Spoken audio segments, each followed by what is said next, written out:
Buddhism के बारे में पढ़ रही थी, आई रियलाइज कि ये कितना सिंपल है, yet it answers the most complex dilemma of our life. Complex dilemma मतलब द थिंग बीइंग कि हम अपने लाइफ में कुछ ना कुछ अचीव कर रहे होते हैं। इट कुड बी तुम्हें अच्छे मार्क्स चाहिए, तुम्हें अच्छी इंटर्नशिप चाहिए, तुम्हें अच्छा जॉब चाहिए, अच्छा कॉलेज चाहिए।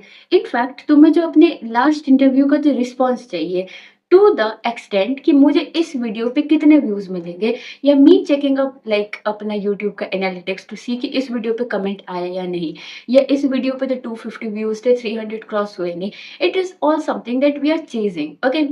एंड वन थिंग जिस बात से हम दोनों में से कोई डिनाई नहीं कर सकता इज दैट कि हमें ये सारी चीजें मेंटली बहुत हाई एक्सटेंट पे अफेक्ट कर रही होती है, right?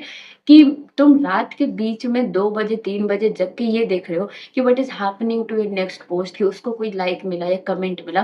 That is also suffering, right? And this is what Buddha addresses. जो तुम्हारी प्रॉब्लम है, it is not just your problem, it is something that even Gautam Buddha went through. The essence was same.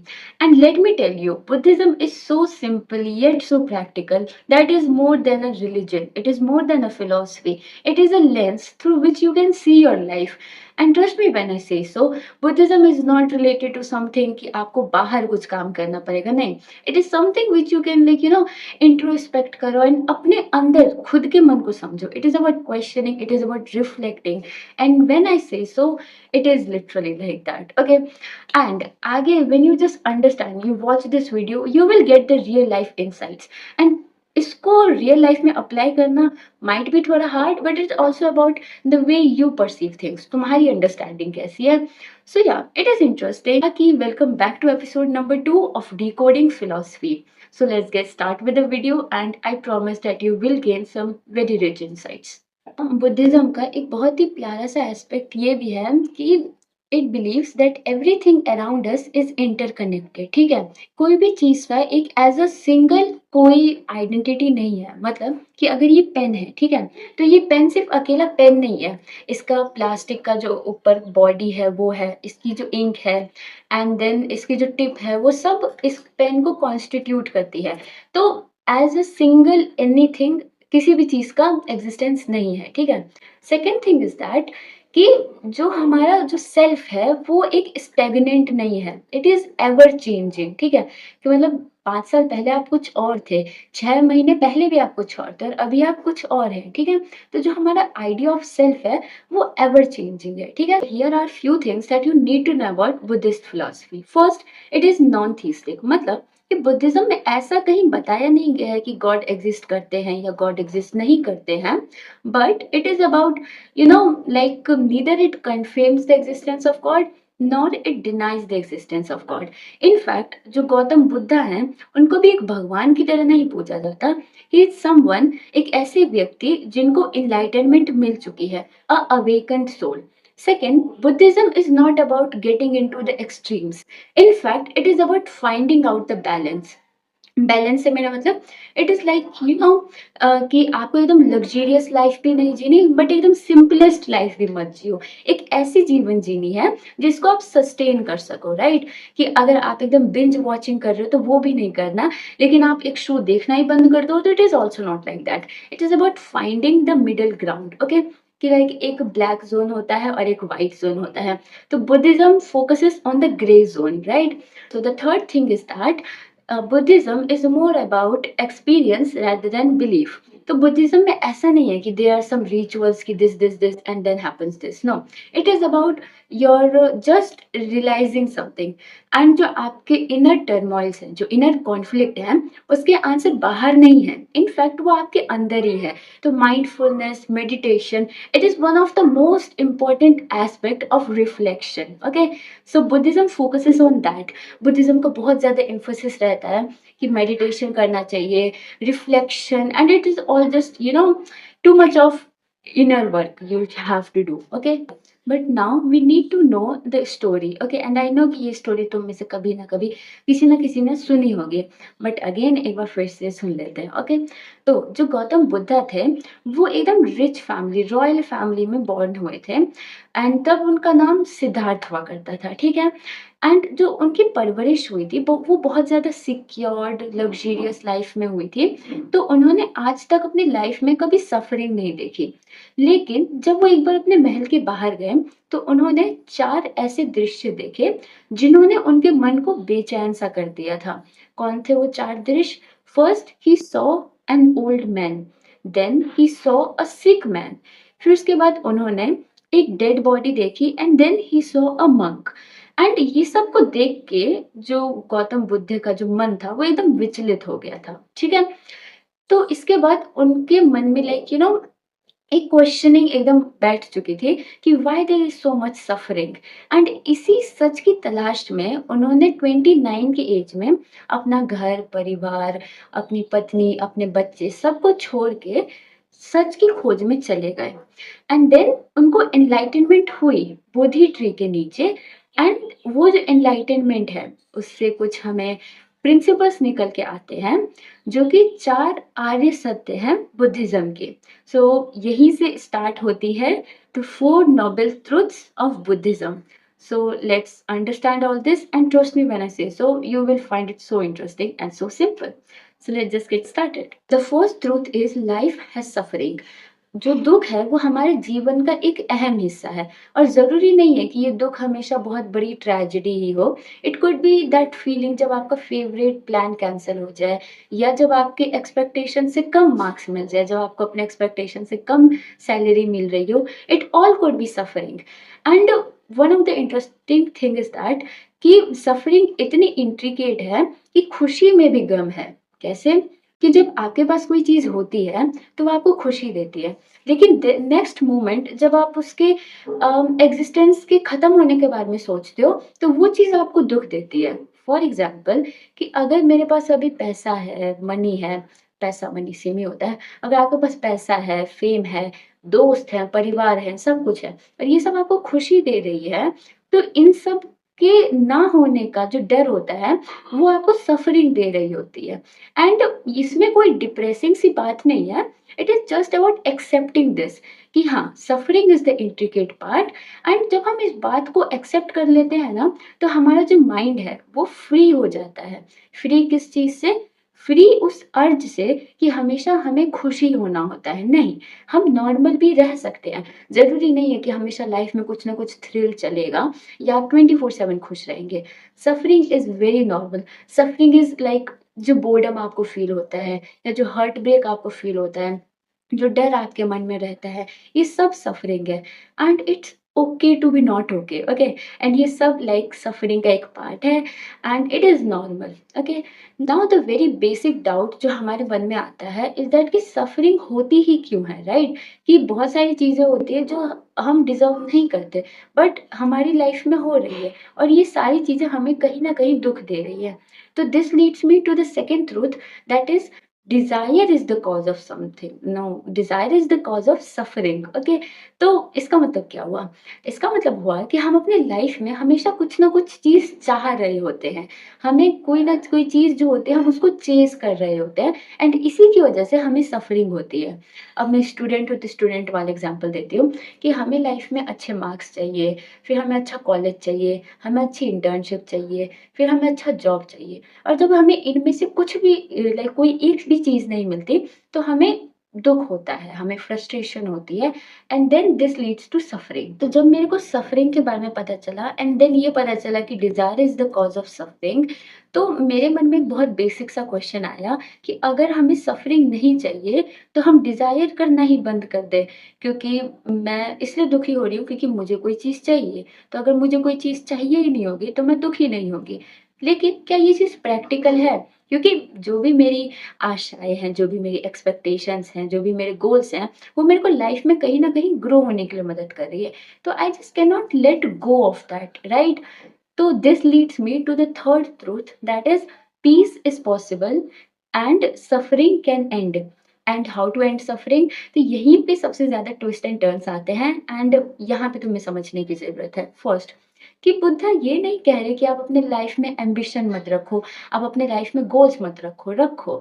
लेकिन गलती तब आ जाती है जब आप अपनी सेल्फ वर्थ को अपने गोल्स से अटैच कर देते हो। मतलब कि अगर मुझे ये मिला तभी मैं काम का इंसान हूँ, और अगर ये नहीं मिला तो मैं तो सबसे बेकार इंसान हूँ। मतलब कि अगर मेरे को ये कोर्स मिला तभी मेरी लाइफ अच्छी है और तभी मैं एक अच्छा इंसान हूँ, तभी मेरे अंदर अक्ल है एंड एवरीथिंग। एंड अगर मेरे को ये चीज़ नहीं मिली तो फिर तो दुनिया खत्म है, फिर सब कुछ मैं एकदम निहायती बकवास इंसान हूँ। गलती यहीं पे हो जाती है जब हम अपनी सेल्फ वर्थ को किसी एक चीज़ से अटैच कर देते हैं। Just it is like that, हमें अटैचमेंट हो जाती है, हम लेट गो नहीं कर पाते हैं किसी चीज़ को लेके। वो जो क्रेविंग होती है ना, वो हमारे सर पे चढ़ रखी है कि हम सही गलत and we are more than our goal of course. तो what we need to do is to let go of that attachment we have towards anything. So the fourth truth is the path to end suffering. Okay, तो इसके अंदर 8 ideas आते हैं जिसको अगर हम follow करेंगे तो वो हमारी पूरी पर्सनालिटी को एक होलिस्टिकली शेप करेगी। Okay, it includes everything from the way we perceive things to the way we take actions. Okay, and इसके अंदर हमारी mindfulness, consciousness, everything the way are suppose to take actions सब आती है, ठीक है। एंड ये हमारी ओवरऑल परसेप्शन को शेप करती है। लाइक यू नो हमको किस तरीके से एक्ट करना चाहिए, ये अष्टांगिक मार्ग में बता रखा है, द एट फोल्ड पाथ, जो कि एक हमारा रोड मैप है to end suffering. So let's just start by this one by one. The first idea is having the right view. Okay, तो राइट व्यू का मतलब कि जो हमारे लाइफ के जो ट्रूथ हैं, कि जो हमने नोबेल ट्रूथ की बात करी, इनको जितनी जल्दी हम अंडरस्टैंड एंड एक्सेप्ट कर ले, it is good for us. Okay, and ऐसा नहीं है कि आपको इन सब पे बिलीव करना है, बट हाँ, अगर आप रियलाइजेशन भी करोगे तो आपको पता चलेगा that these things are the like you know the ultimate truth of our life. Okay, तो this is what the right view means. Okay, second thing is that having the right intentions. Right intention मतलब कि जब आप कोई काम करते हो तो आपके जो इंटेंशंस हैं वो एकदम प्योर होने चाहिए। हमें कोई काम इसलिए नहीं करना क्योंकि वो हमारे मन में हेट्रेड है या हमारे मन में कोई ग्रीड है। हमें काम प्योर इंटेंशंस के साथ करना है, हमें काम इसलिए करना है क्योंकि उससे किसी और का भला हो रहा है या वो हमें ग्रो करने में मदद कर रहा है, राइट? वो एक ग्रेटर गुड को सर्व कर रहा है, इसलिए हमें काम करना है। तो इंटेंशंस हमारे प्योर होने चाहिए।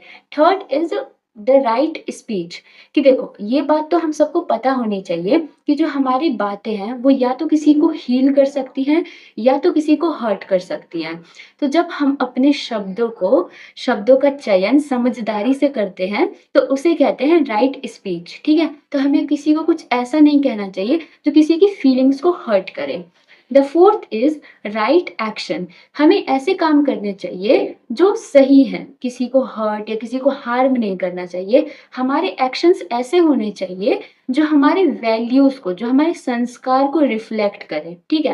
क्योंकि कुछ लोग होते हैं जो बोलते कुछ और हैं और करते कुछ और हैं, तो हमें करना भी अच्छा चाहिए, बोलना भी अच्छा चाहिए और जो हमारे वैल्यू सिस्टम होते हैं वो भी अच्छे होने चाहिए। फिफ्थ इज राइट लाइवलीहुड, कि जो हमारी इनकम का सोर्स होता है वो एक ऐसी जगह से आना चाहिए जहाँ पे हम किसी को हर्ट नहीं कर रहे, फिर चाहे वो इंसान हो या जानवर। हमें उस काम पे एंगेज नहीं करना चाहिए जहाँ पे किसी को हार्म हो रहा है या जहाँ पे हम किसी को एक्सप्लॉइट कर रहे हैं या जहाँ पे हम किसी को हर्ट कर रहे हैं। हमें उस काम में एंगेज करके अपना पैसा, अपना वेतन का सोर्स नहीं आना चाहिए। इट कुड बी लाइक जैसे चोरी करके या अलग-अलग पदार्थों के साथ डीलिंग करके, वो सब नहीं आना चाहिए, वहाँ से हमारी अर्निंग सोर्स नहीं होनी चाहिए।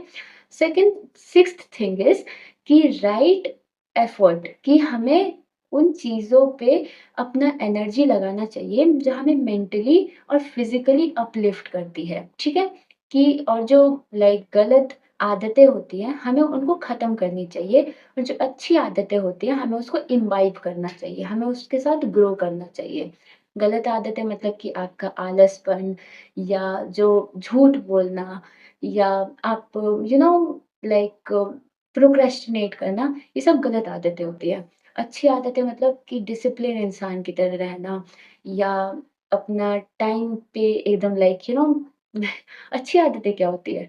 डिसिप्लिन इंसान के साथ डिसिप्लिन तरीके से रहना and be the person of your words और लाइक एकदम लाइक जजमेंटल नहीं होना।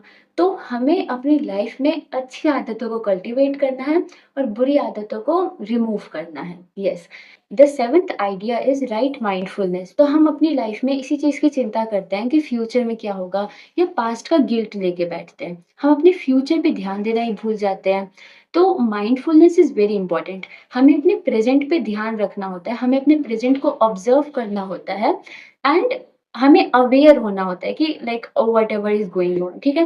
बिकॉज लाइक जो स्मार्ट डिसीजंस होते हैं या जो स्पॉन्टेनियस बातें होती है वो तभी आती है जब आप अपने प्रेजेंट से अवेयर रहते हो, ठीक है? The eighth idea is right concentration. तो राइट कंसंट्रेशन इज अबाउट कि आपको अपने माइंड को एक जगह पे फोकस करने के लिए ट्रेन करना होता है, ओके? फिर चाहे वो आप मेडिटेशन से करो, डीप फोकस से करो, you should strengthen your mind. It is about कि जब आप अपने कैमरा लेंस के फ़ोकस को सही करते हो, तो जो ओवरऑल इमेज होती है वो अच्छी आती है, राइट? तो right concentration is all about कि आपको अपने माइंड को फ़ोकस करने के लिए ट्रेन करना होता है। What I would like to tell you is that कि Buddhism is not just a philosophy और a religion, it is a lifestyle. ये मैंने पहले भी बताया था कि ये सारी बेसिक आइडियाज़ हैं एंड इन सबको अगर आप इम्बाइब करते हो, तो फॉर श्योर आपको अच्छे चेंजेस मिलेंगे। पर्सनली मैंने शायद इन सबको नहीं अपनी लाइफ में लाइक इम्बाइब किया होगा कि लाइक राइट कंसंट्रेशन मेरे लिए भी डिफिकल्ट होता है एंड होता भी नहीं है, like I can't even concentrate, okay? But here some things which I did, okay? And उसके रिजल्ट्स हमारी रियल लाइफ में, हमारी पर्सनालिटी पे, हमारे थॉट प्रोसेस पे बहुत ज़्यादा रिजल्ट्स मैंने भी खुद देखे हैं, okay? So I would encourage you all to do that and just for my शांति हम like I would like to revise हो जाए तो मैं सारा। So first is suffering is the integrate part of our life and दुख हम सबकी लाइफ में है। सेकंड, सफरिंग इसलिए है क्योंकि हमारे मन में बहुत सारी डिजायर्स हैं। Third, the way to end suffering is to let go of the attachment you have with your desires. Fourth is that कि there is a path to end suffering and वो पाथ अष्टांग में आते हैं, ठीक है? अष्टांगिक मार्ग में, ठीक है? लास्ट में हमने पाथ टू एंड सफरिंग बताया था, एट फोल्ड पाथ। वो तो हम सबको अप्लाई करना ही चाहिए लाइफ में because nothing is the biggest asset then that edge of your personality as a person, right?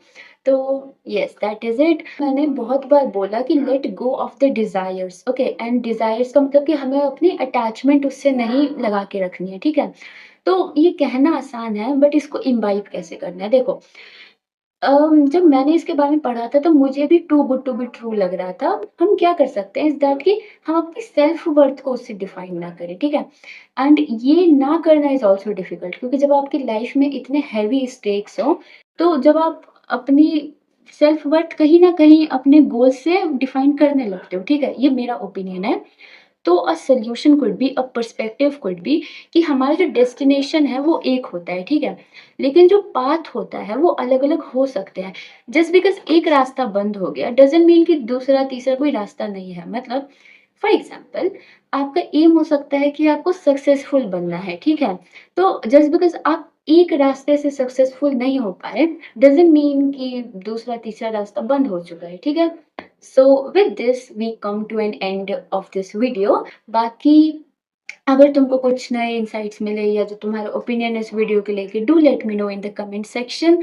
And अगर तुमको अच्छा लगा तो make sure to like this video, subscribe to my channel and या आगे मैं और भी फिलॉसफी से रिलेटेड वीडियो लेते आऊँगी।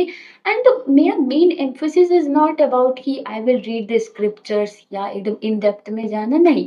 आई just want you to know the basic idea so that हमें प्रैक्टिकल लग सके, ठीक है? बिकॉज़ मेरे साथ बहुत बार ऐसा हुआ है कि मेरे को एक बस एक डिफरेंट पर्सपेक्टिव चाहिए जो कि मेरे को लाइफ में थ्राइव करने में मदद करता है। Okay, so much for watching this video. I am happy क्योंकि ये वीडियो रिकॉर्ड हो गई। ओके, सो या बाय बाय।